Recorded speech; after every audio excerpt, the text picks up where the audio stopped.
Everybody has genius within them, but they're repressible. Systems in the society, their own fears, their own anxieties, their own need for security represses their genius. Largely spiritual process is a kind of an entertainment.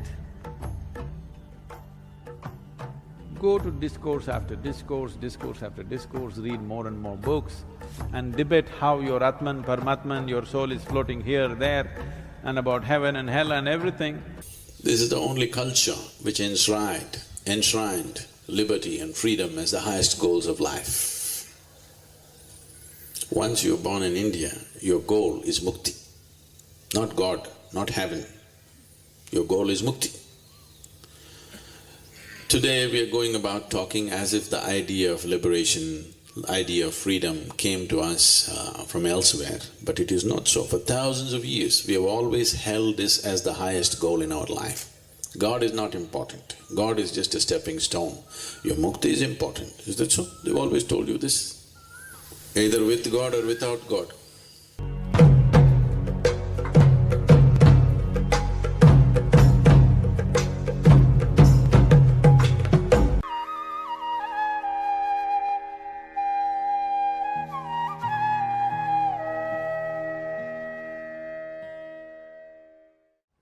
The mango season is just getting over. In India, it's a big thing. If you looked at the mango tree in the month of October, November, December, you didn't see any sweetness dripping out of it. Suddenly in January, February, flowers came. They were not as attractive as jasmine or rose flowers or something, some tiny little flowers came. Suppose you do not know this is a mango tree and you tasted it, you take a leaf and bite it, it was quite bitter. But suddenly in the month of April, May, huge drops of sweetness hanging there in the tree. So, if you did not have prior knowledge that this is a mango tree, did you think this tree is actually manufacturing this sweetness?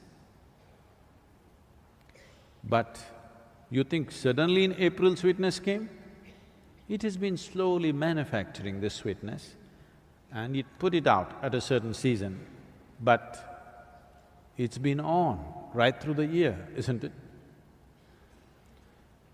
Mangoes happen only in one season. You notice the sweetness only at a certain time. This does not mean the mango tree was not striving and working to produce that sweetness. You cut any part of the mango tree and taste it, you will not find a slightest tinge of sweetness, believe me. But when the mango comes, how much sweetness? Where is it coming from? It's been working on it. You couldn't see it. Similarly, is it a process? For sure it's a process. But can everybody see the process, identify the process? No.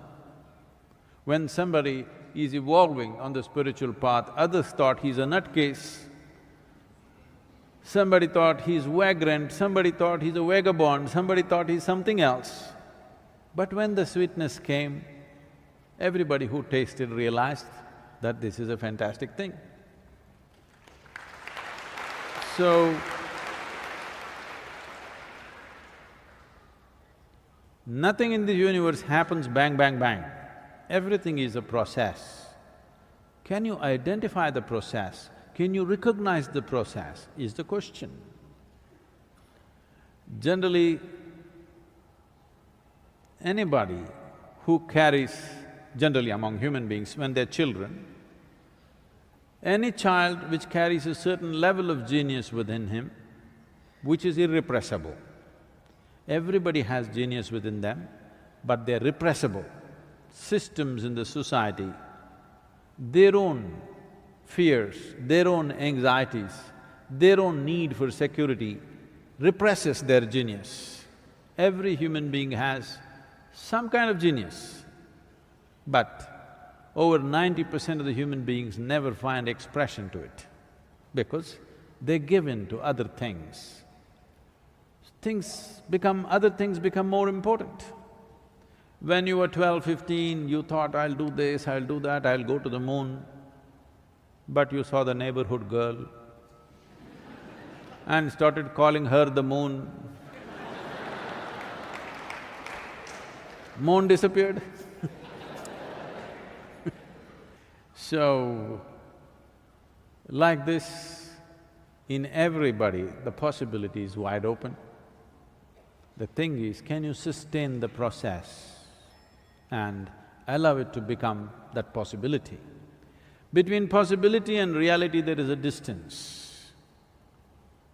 Most people neither have the courage nor the conviction to walk the distance. Largely, spiritual process is a kind of an entertainment. Go to discourse after discourse, discourse after discourse, read more and more books and debate how your Atman, Paramatman, your soul is floating here, there and about heaven and hell and everything, but do nothing about this. It's largely like entertainment. So, there is a process for sure. The process can be approached consciously or it may be an unconscious process, but you're doing the right things. This is the beauty of this universe. Whether you know or you do not know, knowingly or unknowingly, with discipline or with indiscipline, with love or with hate, if you do the right things will happen to you. That is the beauty of this universe.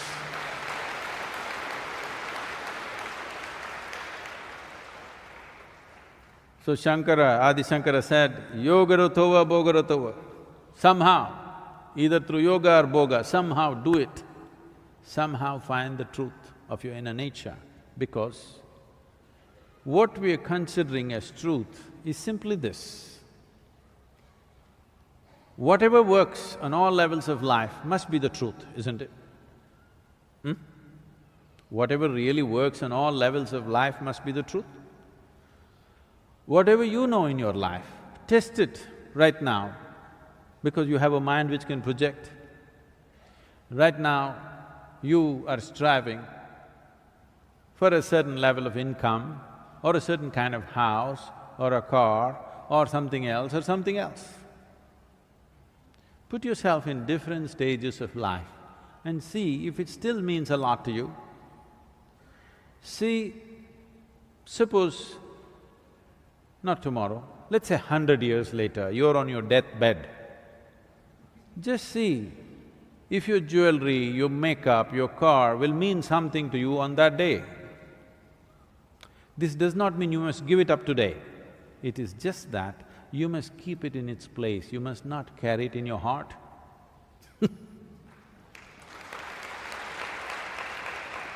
There is a difference between using something and being used by something. Most people do not know how to use the things that they buy.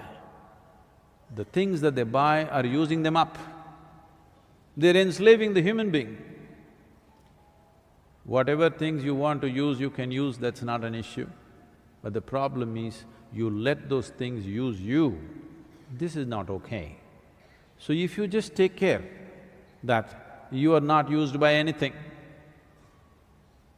you understand the limited role that everything has in your life, the limited role of your education, the limited role of your career, the limited role of your marriage, the limited role of your relationships, the limited role of your wealth, the limited role of everything that you're doing. If you understand where one thing begins and where it ends, then you don't have to do anything. Spiritual process is on.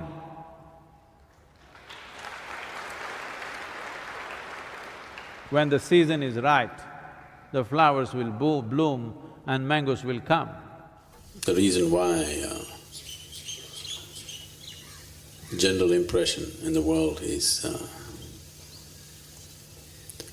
Spirituality means for those who are over 72. There are only few candidates here. Is because of the lifeless nature of what it is.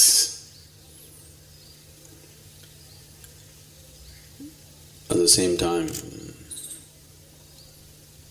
how this shows how confused humanity has been on these aspects. When we say spirituality, we mean it's for all people who have no capability to live any other aspect of life. If you can't eat properly, if you can't live properly, if your head has begun to shake, then go sit with the guru and talk something spiritual. But at the same time, when we say somebody is spirited, it means he's full of life, isn't it?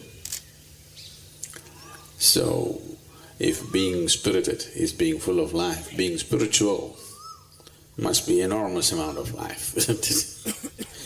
But unfortunately, it's generally got this impression because of the way it's been propagated, presented and misused in so many different ways. Anybody who is incapable of life generally gets labeled as spiritual. If you can't digest the food that you eat, you anyway don't eat. If you don't eat for 3 days, you should be spiritual. Actually, if you don't eat well, dress well, live well, you got to be spiritual. That's the general understanding. So,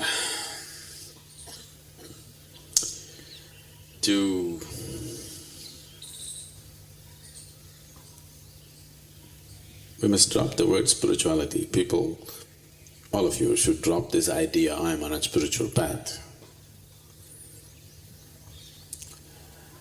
There is nobody, no human being who's not interested in life. If it's not working for him right now, he says he's not interested. But if it begins to work a little bit, he's interested, isn't it? Yes, things go bad.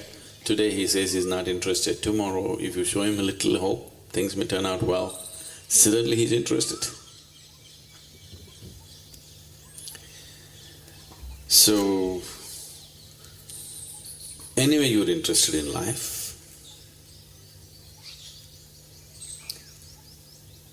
you better be interested in it totally.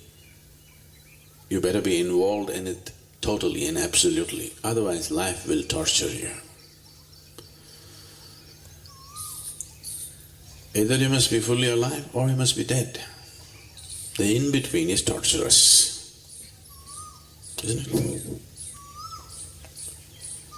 Have you dissected frogs and cockroaches in the laboratory?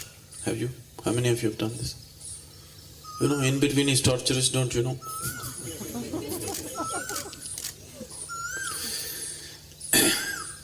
One part is working, another part is not working, is always torturous, isn't it?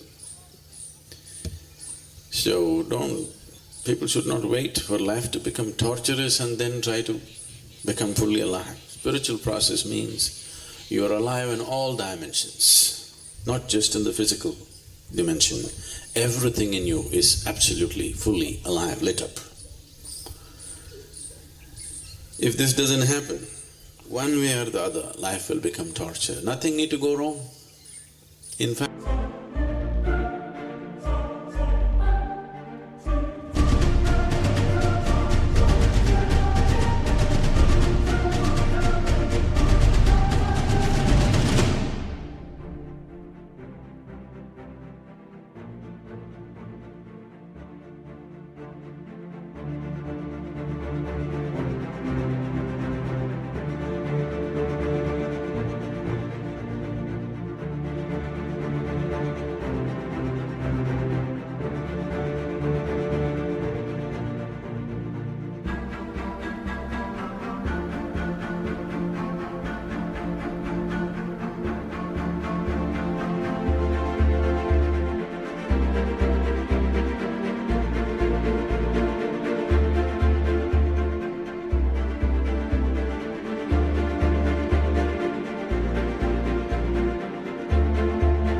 everything goes right, it becomes much more torturous rather than being something wrong. Because if something is wrong, you'll be fighting to fix it.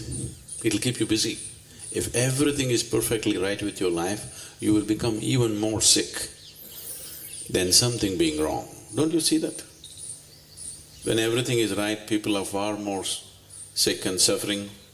Then something is wrong means it becomes a challenge, you want to fix it. Most people cannot remain mentally healthy if you fix everything for them in their life, really. Just every aspect of their life, you fix it perfectly and give it to them, 60–70% of the population will become psychologically ill. Right now they're staying healthy because they're fighting for something. They got some cause going.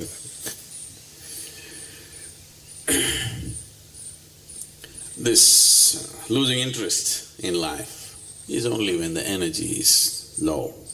When you feel low like this, oh, enough, no, it's all right, what?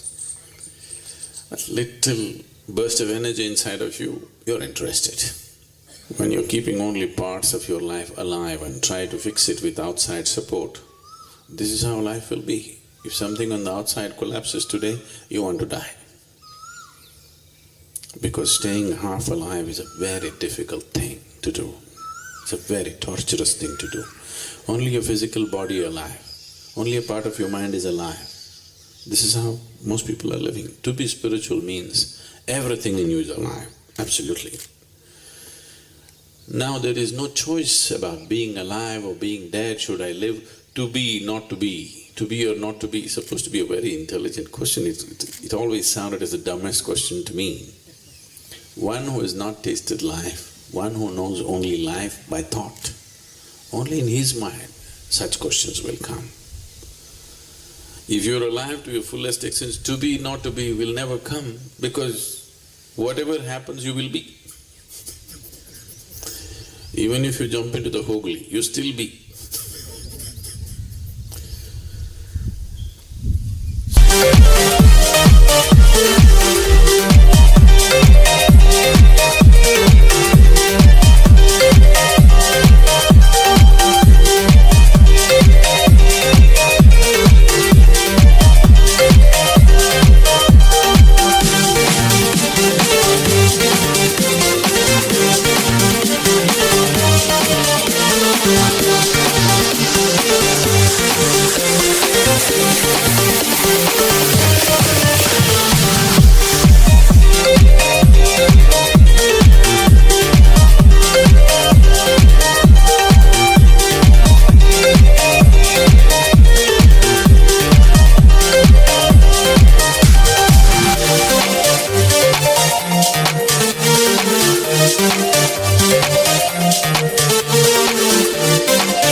Spiritual process is not for the dead or the dying. It's for those who are alive and who wants to become fully alive, absolutely alive, to be alive in all dimensions of who you are. If this doesn't happen, life will torture you in so many ways. It doesn't matter what you fix. It doesn't matter you fix up your finances. It doesn't matter you have insured relationships around you. Insured relationships are always torture anyway. Whatever you fix in your life, still life will torture you because you are half alive. So this idea we have to remove from the world that spirituality is for the dying, it's for the living. Nobody is dying, everybody is living. You can either live with the body or without the body. Really. You can either live with what you have picked up from this planet or you can live without it, but you're still living. So there are no dying ones on the planet, there are only living ones. Some people are preparing to pay back their loan that they gathered from Mother Earth. Some people are trying to hold it for some more time. But You never know when she'll collect it anyway.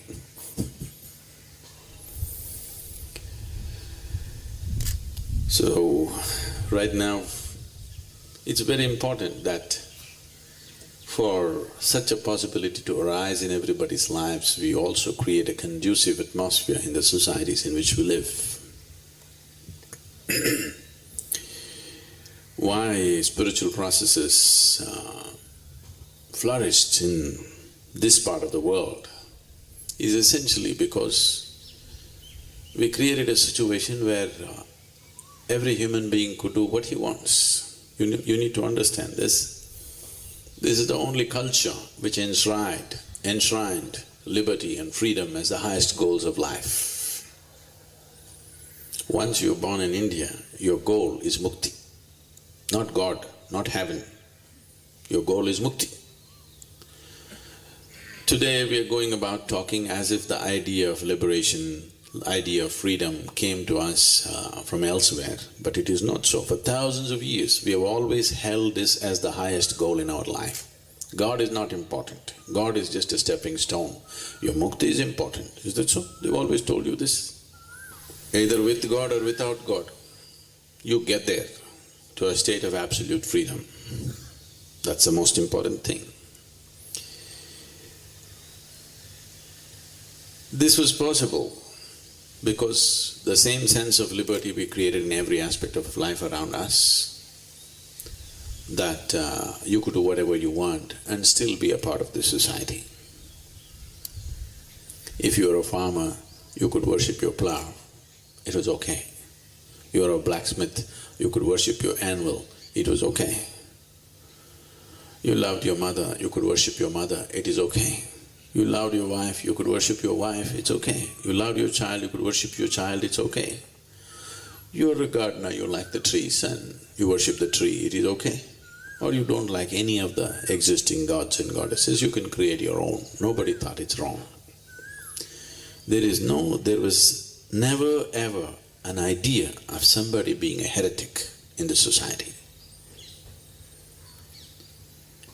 Believers, non-believers, people who worshipped snakes, cows, elephants, monkeys, mountains, trees, rivers, whatever they worshipped, or they did not worship anything, all of them were allowed to live here with the same sense of freedom, with the same freedom to express their thought, to express their whatever they feel, their experience of life.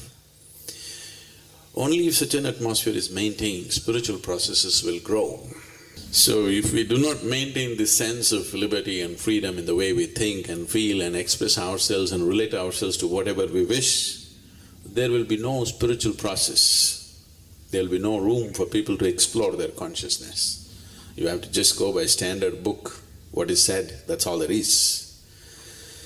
So maintaining this in the country is very, very important, that everybody should enjoy this liberty. Everybody can do what they want and still we are here. During World War II, you heard of Himmler? He was one of Hitler's hitman. So, Himmler walked into a safe house where there were 8 Hitler doubles. 8 people who looked exactly like Hitler, they were trained to behave like Hitler, everything. He walked in and told them, there is some good news and bad news. Because you had to treat them like Hitler because they have to get used to it. So he went and saluted them and they said, Führers. There's good news and bad news. They said, okay, good news first. Then he said, our Führer is still alive. That's good news. They said, that's great. What's the bad news? Then he said, our Führer has lost his left eye. Okay. So, what happens around you will happen to you. You can't get away with it. What happens around you, what happens to India will happen to all the Indians, isn't it? So we need to not for political reasons, for spiritual reasons also we need to create situations, conducive situations around us.